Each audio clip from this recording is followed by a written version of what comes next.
แขวงบ่อแก้วได้จัดกล่องประชุมปิดบันกวดสอบสรุปขาดตัว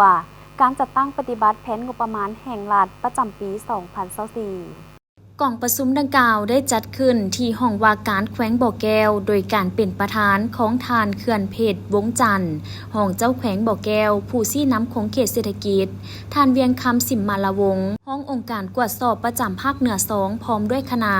มีบรรดาพนักงานองค์การอ้อมข้างแขวงเข้าร่วมท่านพงษ์ประเสริฐพรหมพวงศรีหัวหน้าคณะกวดสอบได้ผ่านบันทึกผลการกวดสอบคืนตามมติกองประชุมสภาประชาชนแขวงกวดสอบตามคำแนะนำของคณะกวดสอบปีผ่านมาและกวดสอบบทสรุปขาดตัวการจัดตั้งปฏิบัติแผนงบประมาณแห่งรัฐของแขวงบ่อแก้วประจำปี 2024ผ่านการกวดสอบคืนตามมติกองประชุมสมัยสามัญที่ 8 ของสภาประชาชนแขวงสุดที่ 2 รวมมี 7 มาตรการในนั้นมาตรการที่ได้รับการปรับปรุงแก้ไขมี 2 มาตรการ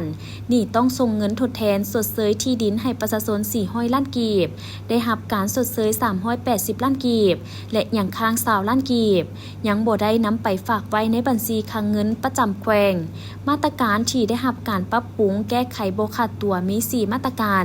ให้คะแนนคุ้มครองทรัพย์สินแห่งรัฐและคลังเงินประจำแขวงวิเคราะห์วิจัยและแจ้งแยกหนี้สินและหนี้ต้องรับอื่นๆหาตื้อ780 ล้านกีบไปตามสารบานงบประมาณเพื่อปฏิบัติมาตรการเล่งทวงซาสางและแก้ไขเป็นแต่ละกรณีตามคำแนะนำว่าด้วยการแก้ไขผลการกวดสอบและมาตรการที่บ่ได้รับการปรับปรุงแก้ไขมี1มาตรการ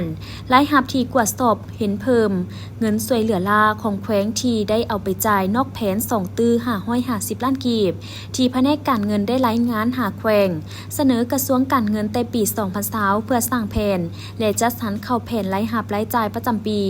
การกวดสอบครั้งนี้เพื่อยั่งยืนความสอดคล้องทางด้านระเบียบกฎหมายความถูกต้องตามตัวจริงมีประสิทธิภาพมีประสิทธิผลแนะใส่เหตุให้การนำใช้งบประมาณแห่งรัฐการเงินและทรัพย์สินของรัฐของหัวหน่วยงบประมาณหัวหน่วยธุรกิจรัฐลงทุนและหัวหน่วยที่บ่แสวงผลกำไรเคลื่อนไหวถูกต้องตามกฎหมายสกัดกั้นปรากฏการณ์หย่อท้อทางด้านการเงินงบประมาณแห่งรัฐปกป้องสิทธิผลประโยชน์ของรัฐรวมหมู่และประชาชนประกอบส่วนเหตุให้การคุ้มครองรัฐคุ้มครองเศรษฐกิจส่งเสริมการลงทุนภายในและต่างประเทศสุขยูการพัฒนาเศรษฐกิจสังคมให้ขยายตัวเข้มแข็งและมั่นคง